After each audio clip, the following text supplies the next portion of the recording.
అందరికీ నమస్కారం. Welcome to untold history Telugu channel. బంగ్లాదేశ్లో మహమ్మద్ యూనస్ కథ ముగిసింది. లేకిగాడికి పోస్ట్ ఇస్తే లేచి లేచి ఎగిరినట్టు ఎగిరాడు ముసలాడు. కానీ మొన్నటితో వీడి కథ ముగిసింది. అయితే ఇతడు పోతూ పోతూ తర్వాత వచ్చే ప్రభుత్వం మెడలో ఒక బుసలు కొట్టే విషసర్పాన్ని వేసిపోయాడు. అలాగే వీడు ఉన్న ఈ ఏడాది కాలం అంతా కూడా భారత్ పైన విషం చిమ్ముతూనే గడిపాడు. ఎప్పుడూ లేని విధంగా బంగ్లా ప్రజలకు భారత్ పట్ల శత్రుత్వ భావనలను కలిగేలా గగ్గోలు పెట్టి చచ్చాడు. భారత్లో షేక్ హసీనా రక్షణ పొందుతూ ఉంది. ఇప్పుడు ఈమెకు మరణశిక్ష విధించి బంగ్లాకు తిప్పి పంపించాలి అని భారత్కి అల్టిమేటం ఇచ్చాడు. భారత్ వీడికి ఆన్సర్ కూడా ఇవ్వలేదనుకోండి. ఈ రెండు విషయాలు కూడా నెక్స్ట్ రూల్ చేయబోతున్న తారిక్ రెహమాన్ బిఎన్పి పార్టీకి అతిపెద్ద సవాల్ కాబోతున్నాయి. ఈ ఇష్యూ నెక్స్ట్ రూల్ చేయబోతున్న తారిక్ రెహమాన్ బిఎన్పి పార్టీకి అతిపెద్ద సవాల్ కాబోతోంది. తర్వాత వీటికంటే కూడా మరొక ఇష్యూ బిఎన్పిని కాటేయడానికి రెడీగా ఉంది. ఇతడికి కూడా షేక్ హసీనాకు పట్టిన గతే పట్టించడానికి రెడీగా ఉంది. అంటే బంగ్లా మళ్ళీ మరోసారి అడవి అంటుకుని తగలబడినట్టుగా తగలడే అవకాశం ఉంది. సో ఇవి చాలా ఆసక్తికరమైన విషయాలు. ఈ విషయాలను గురించి ఈ వీడియోలో చూద్దాం. చూడడానికి ముందు వీడియోకి ఒక్క లైక్ ఇవ్వండి. First issue Sheikh Hasina. షేక్ హసీనా ప్రస్తుతం మన భారత్లో ఉంది. మన భారత ప్రభుత్వం రక్షణ కల్పిస్తోంది. షేక్ హసీనా ఒక ఫాసిస్టు అని, బంగ్లాలో కంటిన్యూగా 20 ఏళ్లు ఫాసిస్టు ప్రభుత్వాన్ని నడిపింది అని, దేశాన్ని నాశనం చేసింది అని, ఉద్యమకారులను ఊచకోత కోసింది అని ఈమె పైన బోలెడు కేసులు పెట్టారు. ఈమె పారిపోయిన తర్వాత బంగ్లాకు తాత్కాలిక చీఫ్ గా మహమ్మద్ యూనస్ వచ్చాడు. షేక్ హసీనాకు వ్యతిరేకంగా హింసాత్మక ఉద్యమాలు నడిపిన స్టూడెంట్స్ యూనియన్స్ 1971లో ఏకుగా ఉండి ఇప్పుడు మేకులా మారిన జమాత్ ఇస్లామీ అను పార్టీ, ఇది ప్రో పాకిస్తాన్ పార్టీ, ఇలాంటివన్నీ కలిసి యూనస్ ని షేక్ హసీనా పారిపోయిన తర్వాత తాత్కాలిక చీఫ్ గా ఉండిచావమన్నారు. వాడు ఇంత పెద్ద పోస్టు ఇక తనకు మళ్లీ జన్మలో లభించదు అన్నట్టుగా తన స్థాయికి మించి చెలరేగిపోయాడు. వీడి అసమర్థత వల్ల, వీడి వాగుడు వల్ల, వీడి విధానాల వల్ల బంగ్లా ప్రజలు మరియు భారత ప్రజల మధ్య తీవ్రమైన శత్రుత్వం ఏర్పడింది. బంగ్లాలోని హిందువుల ఊచకోతకు కారణమైంది. వీడు ఇదే దారిలో మరికాస్త ముందుకు వెళ్లి షేక్ హసీనాకు మరణశిక్ష పడేలా చేశాడు. షేక్ హసీనాపై బంగ్లాదేశ్లో అనేక కేసులు ఉన్నాయి. ఆఖరికి మరణశిక్ష కూడా పడింది. మరణశిక్ష పడిన అలాంటి ఒక క్రిమినల్ ని భారత్ రక్షిస్తోంది అంటూ ఈ యూనస్ గాడు అండ్ వాడి మతోన్మాద పార్టీలు బంగ్లా ప్రజలకు మోటివేషన్ ఇచ్చి రెచ్చగొట్టారు.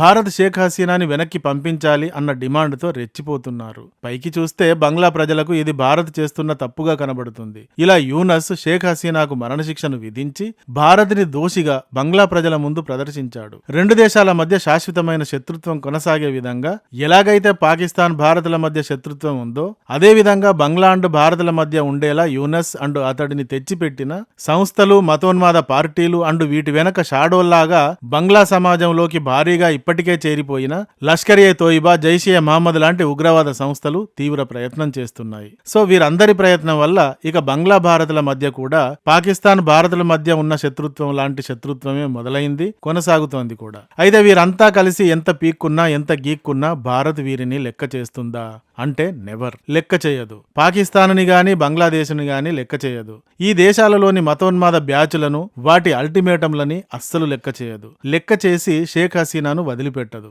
శరణు కోరిన వారిని రక్షించడం పురాణ కాలం నుండి భారత్ పాలసీ. పైగా షేక్ హసీనా తన జీవితకాలం అంతా ప్రో భారత్ లాగా వ్యవహరించింది. అలాంటిది ఆమెను మరణవేదిక పైకి భారత్ ఎలా పంపిస్తుంది? అలా పంపించడం వల్ల అక్కడ ఆమెకు మరణశిక్షను అమలు చేయవచ్చు అనే భయం ఒక కారణంగా ఉంది. ఇది కాక అలా వెనక్కి పంపించడం భారత్కి అవమానం కూడా. భారత్ స్థాయికి ఇది తగినది కాదు. ఇక్కడ ఇప్పుడు పాయింట్ ఏమిటి అంటే బంగ్లాలో కొత్తగా రూలింగ్ లోకి వస్తున్న తారిక్ రెహమాన్ బిఎన్పి పార్టీకి ఇది ఇష్యూ అవుతుంది. భారత్ నుండి షేక్ హసీనాను వెనక్కి రప్పించాలి అని ఈ కొత్త ప్రభుత్వానికి అక్కడి మతోన్మాద జమాత్ ఈ ఇస్లామీ అండ్ ఎన్సిపి పార్టీల లాంటి 20 కంటే ఎక్కువ పార్టీలు ప్రెషర్ చేస్తుంటాయి. ఆల్రెడీ షేక్ హసీనాని బంగ్లా ప్రజల ముందు ఇప్పటికే క్రిమినల్ గా నిలబెట్టారు కాబట్టి బంగ్లా ప్రజలు కూడా ఆమెను భారత్ వెనక్కి పంపించడం కరెక్టే కదా అనుకుంటారు. కాబట్టి తారిక్ రెహమాన్ బిఎన్పికి భారత్ని డిమాండ్ చేయక తప్పదు, షేక్ హసీనాని వెనక్కి పంపించండి అంటూ. సో ఇప్పటికే ఇది మొదలైంది. బిఎన్పి లీడర్స్ భారత్ షేక్ హసీనాను వెనక్కి పంపించాలి, భారత్ అలా వెనక్కి పంపించనట్టయితే బంగ్లా న్యాయపరమైన పోరాటం చేస్తుంది అంటూ చెప్తున్నారు. సో ఇలా ప్రతిపక్షాలు, ఉన్మాదులను తట్టుకోవడానికి బిఎన్పి భారత్ ముందు షేక్ హసీనా డిమాండ్ని పెడుతూ ఉండక తప్పదు. కానీ భారత్ బంగ్లా డిమాండ్ని పట్టించుకునే స్థాయిలో లేదు. భారత్ పాకిస్తాన్, బంగ్లాదేశ్ లాంటి లఫూట్ స్థాయి దేశాలను దాటుకుని ఎక్కడికో ఎదిగిపోయింది. అవసరమైతే 4 మిసైల్స్ విసురుతుంది గాని వీటికి తలొగ్గే పరిస్థితి ప్రస్తుతం లేదు. కాలం చాలా వేగంగా మారింది. పాకిస్తాన్ నుండి ఎవరైనా 4 టెర్రరిస్టులు దూరితే ఆ నలుగురే భారత్ని పేల్చేస్తారేమో అని భయపడి ఇస్లామిక్ గ్రూపుల ముందు మెత్తబడిపోయేది ఒకప్పుడు. కానీ ఇప్పుడు అలా కాదు, తొక్క ఒలుస్తుంది. సో షేక్ హసీనా విషయంలో తనకు నచ్చిన విధానాన్ని పాటిస్తుంది గాని డిమాండ్స్ కి తలవంచదు భారత్. కానీ ఇది బంగ్లా కొత్త ప్రభుత్వాన్ని వేధించే సమస్య అవుతుంది. దీనిపై స్టూడెంట్స్ జంజీలు, జమాత్ ఇస్లామీ అండ్ హెఫాజత్ పార్టీ లాంటి మత పార్టీలు మళ్లీ ఉద్యమాలు అంటూ బయలుదేరే ప్రమాదం ఉంది. ఈ ఇష్యూను ఆసరాగా చేసుకుని అధికారంలో ఉన్న ప్రభుత్వంపైకి ఎగబడే అవకాశం ఉంది. ఎందుకు అంటే ఓడిపోయిన ప్రతిపక్షాలు గెలిచి రూల్ చేసే పార్టీని టార్గెట్ చేయడానికి, ప్రజల్లో తమ పాపులారిటీని కాపాడుకోవడానికి, పెంచుకోవడానికి ఏదో ఒక లఫుట్ ఉద్యమం చేస్తాయి కదా. కానీ భారత్ లో ఎన్నో దాడులకు కారణమైన దావూద్ ఇబ్రహీం, మసూద్ అజర్ లాంటి 100 మంది ఉగ్రవాదులు పాకిస్తాన్ లో ఉన్నారు. భారత్ సాక్ష్యాలతో సహా వీరిని చూపించి మాకు అప్పగించమని ఎన్నోసార్లు పాకిస్తాన్ కి అల్టిమేటం ఇచ్చింది. మరి పాకిస్తాన్ వారిలో ఒక్కరినైనా అప్పగించిందా వెనక్కి? లేదు గదా. ఇప్పుడు షేక్ హసీనాని భారత్ ఎందుకు వెనక్కి ఇస్తుంది? పైగా అంతర్జాతీయ న్యాయ సూత్రాల ప్రకారం ప్రాణ ప్రమాదంలో ఉన్న వ్యక్తిని ఇలా ఏ దేశమైనా కాపాడవచ్చు, రక్షించవచ్చు. సో ఈ మేరకే భారత్ కాపాడుతోంది షేక్ హసీనాని. కానీ ఇదే ఇష్యూ బంగ్లా కొత్త ప్రధాని మెడకు చుట్టుకుంటుంది. దీనిపై అల్లర్లు మరోసారి బంగ్లాలో జరగవచ్చు. ఇక మరొక విషయం ఏమిటి అంటే, బంగ్లాలో మహమ్మద్ యూనస్ తన చివరి క్షణాలలో తెచ్చి చచ్చిన జూలై చార్టర్. 30 రాజకీయ పార్టీల మధ్య చర్చలు జరిపి ఈ చర్చల ఆధారంగా ఈ చార్టర్ ని తయారు చేశారు. 2025 అక్టోబర్ 17వ తేదీన జాతీయ సంసద్ సౌత్ ప్లాజాలో ఈ చార్టర్ ని ఓకే అంటూ 25 పార్టీలు సంతకాలు కూడా చేశాయి. బంగ్లాదేశ్లో అన్నింటికంటే అతిపెద్ద నెట్వర్క్ ఉన్న పార్టీ, బంగ్లాకి స్వతంత్రాన్ని తెచ్చిన పార్టీ అవామీ లీగ్ పార్టీ. కానీ దీనిని ముందే యూనిస్ నిషేధించాడు. బట్ ఇప్పటికీ బంగ్లాలో 50% ప్రజలు అవామీ లీగ్కి మద్దతిచ్చేవారు ఉంటారు.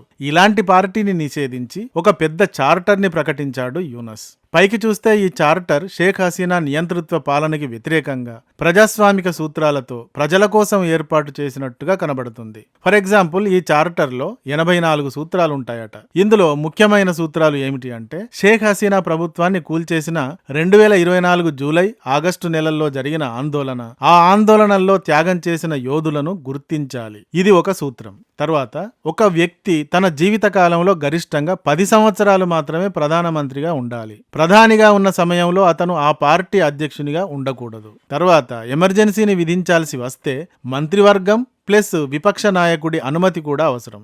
డిప్యూటీ స్పీకర్ విపక్షం నుండి ఉండాలి. అప్పర్ హౌస్ ఏర్పాటు చేయాలి. ఎన్నికల కమిషన్ స్వతంత్రంగా, నిష్పక్షపాతంగా ఉండాలి. ఈవీఎం అండ్ బ్యాలెట్ వ్యవస్థలను ఆధునీకరించాలి.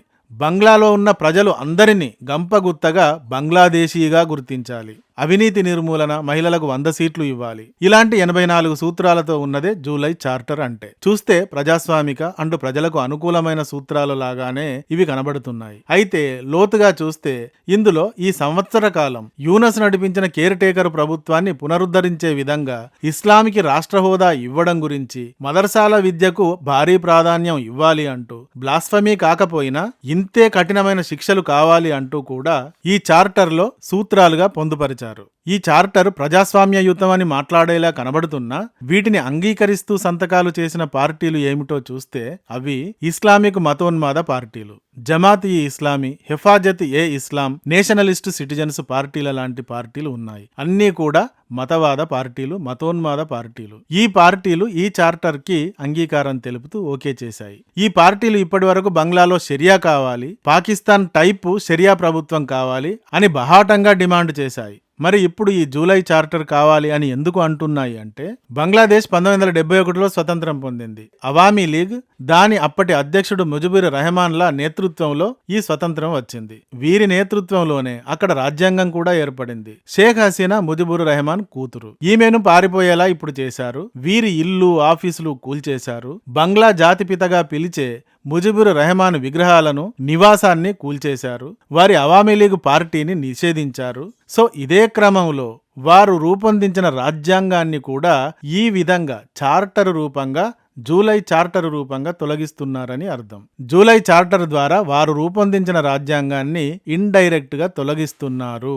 ఇలా పాత రాజ్యాంగాన్ని తొలగించేదే కాబట్టి మతోన్మాద సంస్థలు ఈ చార్టర్కి ఓకే చెప్పాయి. అయితే ప్రస్తుతం గెలిచిన బీఎన్పీ కూడా దీనికి ఎస్ చెప్పింది పైకి, కానీ ఇందులో 10 నుండి 12 పాయింట్స్ కి నో చెప్తూ నోట్స్ ఇచ్చింది. ఈ చార్టర్ ప్రకారం పార్టీ అధ్యక్షుడు ప్రధానమంత్రి ఒక్కరుగా ఉండకూడదు, డిప్యూటీ స్పీకర్ గా విపక్షానికి చెందినవాడు ఉండాలి, 10 ఏళ్లు మాత్రమే ఒక వ్యక్తి ప్రధానిగా ఉండాలి లాంటివి బీఎన్పీకి మింగుడు పడని అంశాలు. అప్పర్ హౌస్ లాంటివి, మదర్సాల పెంపు ఇలాంటివి కూడా బీఎన్పీకి మింగుడు పడనివి. కాబట్టి బీఎన్పీ ఈ జూలై చార్టర్ ని యథాతథంగా అంగీకరించి అమలు చేసే అవకాశం లేదు, పెండింగ్ లోనే పెట్టేస్తుంది కంపల్సరీగా. ఇందులో ఎలాంటి డౌట్ లేదు. ఎందుకంటే లోతుగా చూస్తే అధికారంలో ఉన్న ప్రభుత్వంపై అధికారేతర మతశక్తుల ప్రభావం ఈ చార్టర్ వల్ల ఏర్పడుతుంది అని కనబడుతుంది. కాబట్టి బీఎన్పీ తనను తాను కాపాడుకుని మతతత్వ పార్టీలను మరోసారి కూడా ఓడించే విధంగా ముందుకు వెళుతుంది కాబట్టి దీని అమలును అంగీకరించదు. కానీ ఈ కారణాన్ని చూపించి